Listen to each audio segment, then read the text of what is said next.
I was diagnosed with an autoimmune disease in 2021, which has given me 44% lung capacity. But this past year, I decided to pick up a high-intensity sport.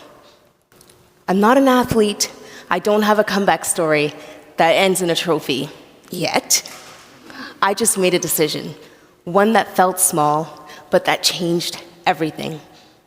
When life told me to rest, I chose to rise. When you're told that your lung capacity is less than half the percentage of a regular healthy adult, it's more than a medical diagnosis. It's a moment that stops everything. Not just your breathing, but your plans, your pace, your perception of what you think is possible. Suddenly, life slows down.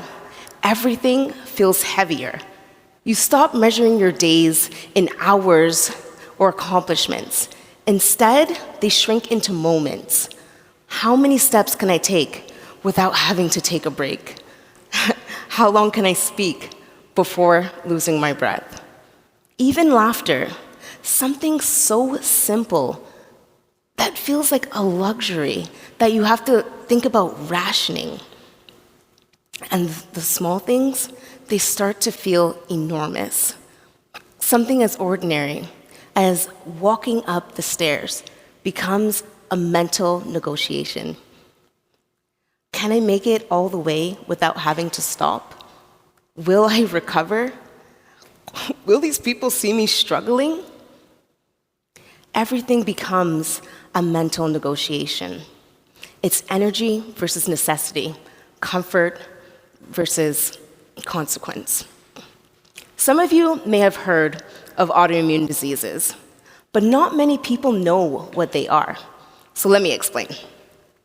Normally, the immune system protects you against infections like bacteria or viruses. But with an autoimmune disease, something goes wrong. The system becomes confused, and it starts attacking your own healthy cells, mistaking them for threats. That internal malfunction can cause lasting damage to organs, tissues, and everything in between. The road to understanding what was happening to me wasn't something that was quick or clear. In fact, in Canada, it takes about 4 to 5 years to get an accurate autoimmune diagnosis. And for me, that looked like years of unexplained symptoms, endless blood work, biopsies, kidney failure, and multiple hospital stays. Eventually, a team of rheumatologists, respirologists, nephrologists, and all the gist came together and connected the dots. The result? A diagnosis of not 1, not 2, but 3 autoimmune diseases: myositis, scleroderma, and lupus. This is how, in my head, I imagine the conversation between my diseases going down, behind the scene. So look, myositis says to scleroderma, "Hey, are you new here?" To which scleroderma answers, "No, but I've been lurking, but I think she's on to me now." And then myositis answers, "Same, but you know what's better than a duo?" Myositis was like, "No." To which scleroderma screams, "A trio! Lupus, come out of hiding!" And just like that, the fantastic trio was born, working together to attack my lungs, my muscles, and my kidneys. If you spend enough time with me, you'll learn that dark humor is one of my coping mechanisms. But all jokes aside, I'm far from alone in this. Actually, around 1 in 5 Canadians live with an autoimmune disease. That's almost 8 million people. Many of them are women, many of them are misunderstood, and many of them are still waiting for answers. Because autoimmune illness doesn't often present the way you expect. You may look fine, so people assume that you are. When you receive a diagnosis like this, the logical thing to do is to rest, to protect what's left, and to really, pull back. And for a moment, That's what I did. Can I ask you something? Since we're here. Have you ever felt like your life was on pause? Maybe it was after launching a creative project that didn't go as well as you anticipated. Maybe it was when burnout hit and answering emails felt like climbing Mount Everest. Or maybe after that breakup that had you questioning everything. Or that random Tuesday where you're like, what the heck am I doing with my life again? Whatever your version of pause looked like, chances are you felt it. That stillness, that heaviness, that while the world is still moving, I'm just buffering. Me too. But that's why what I did next mattered so much. For a long time, movement felt like the enemy. It reminded me of everything my body couldn't do. Stairs, fast walks, deep breaths. Even the thought of physical activity felt unrealistic or off limits. But somewhere along the way, something in me started to push back, and not in a loud or dramatic way. It was more of a quiet whisper. What if you tried? And one day, I asked myself a different question. Not what I can do now, but what might still be possible with all of this going on? And that's when I found myself staring at a tennis court. I can't explain what pulled me in. Maybe it was the idea of moving with purpose. Maybe it was the challenge. Or maybe it was the cute outfits. No shame. Tennis felt empowering and elegant. Even before I knew how to hold the racket properly, I imagined myself out there, sweating, laughing, moving, and getting fire Instagram pictures in my tennis outfits. So yes, out of all things, I chose tennis. Yeah, tennis, the sport that involves running and swinging and quick reflexes and lung capacity, all the things I was told I'd lost. When I first told people, the reactions were mixed. Tennis? Are you sure? Maybe try something more low impact. Or tennis? The one where you have to hit balls and run? But the biggest insult of all, and if you're a tennis player, you know this, they suggested that I play pickleball. The audacity. Even my doctors were taken aback. It was almost like they didn't believe me. So I had no choice but to show them my Instagram and show them my tennis outfits and me on the court. They were definitely impressed, but I felt like they were also concerned, especially when I had mentioned that I have intentions of going to the Olympics in 2028. They must have thought, okay, there's some type of screw that might be loose mentally. To be fair, I had my doubts too. I wasn't trying to become Serena Williams. I just wanted to see what my body could do without measuring it against everything it couldn't. The first time I picked up a racket, I felt ridiculous. I was out of breath even before we started warming up.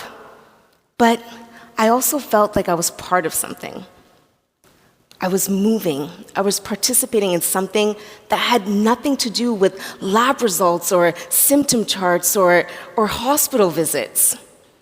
According to narrative research in 2021, 2/3 of Canadians reported picking up a new hobby after the pandemic started. The most common activities were playing games, arts and crafts, cooking or baking, or sports or exercise. Why? Because starting something new works. Research shows that hobbies can improve mental health by reducing stress and lifting mood. It also shows that it boosts physical health, from better sleep to stronger muscles, and it improves social connection, especially when times are difficult. I didn't know any of that when I picked up a racket. I just knew I needed something, anything that made me feel alive.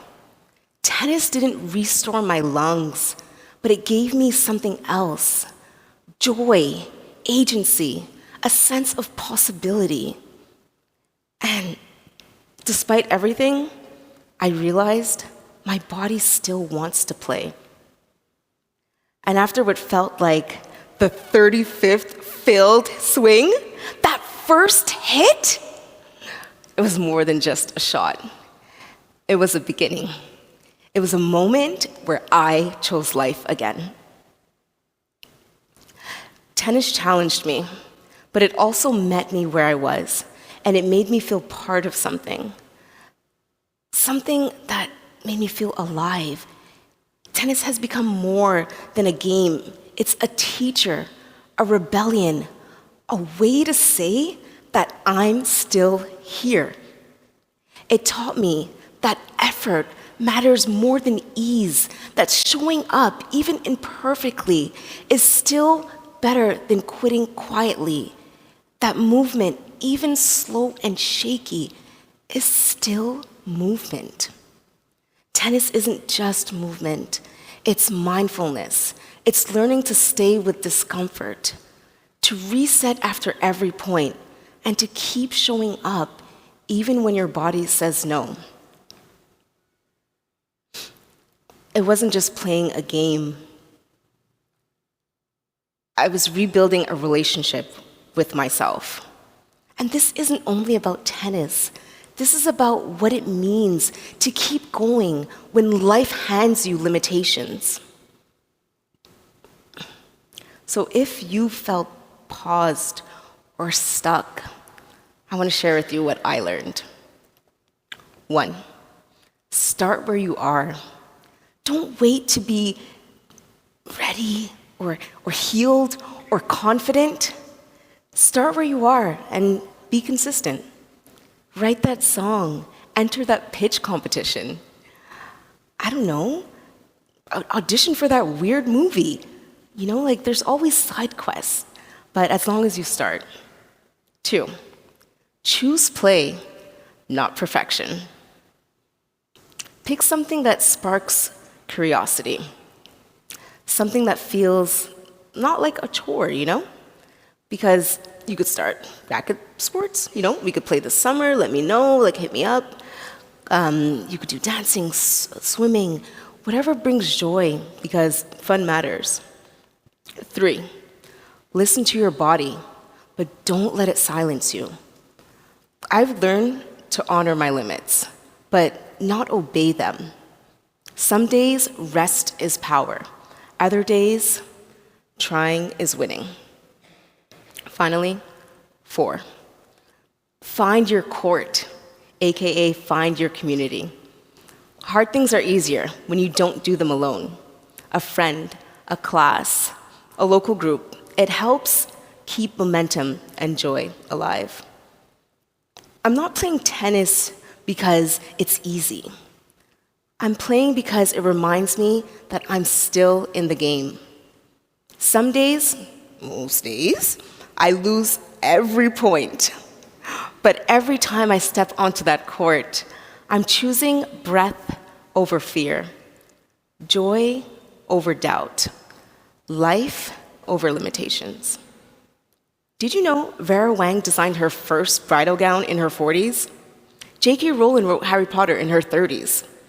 Samuel L. Jackson became a star in his 40s. And me? I'm going to the Olympics in my late 30s. It's true. The common denominator, we all decided to start. Your version of 44% might look different, but the moment you stop waiting for 100%, you're choosing to live again. So if your life has you feeling paused right now, ask yourself what it would look like just for today to move forward anyway. I'll ask you this. What is that thing that's been daunting to start? Earlier, I asked you, have you ever felt like your life was on pause? Take a second, and just think, what did that pause feel like for you? Now imagine what it would feel like to press play again. Start small, start scared. Just start. Thank you.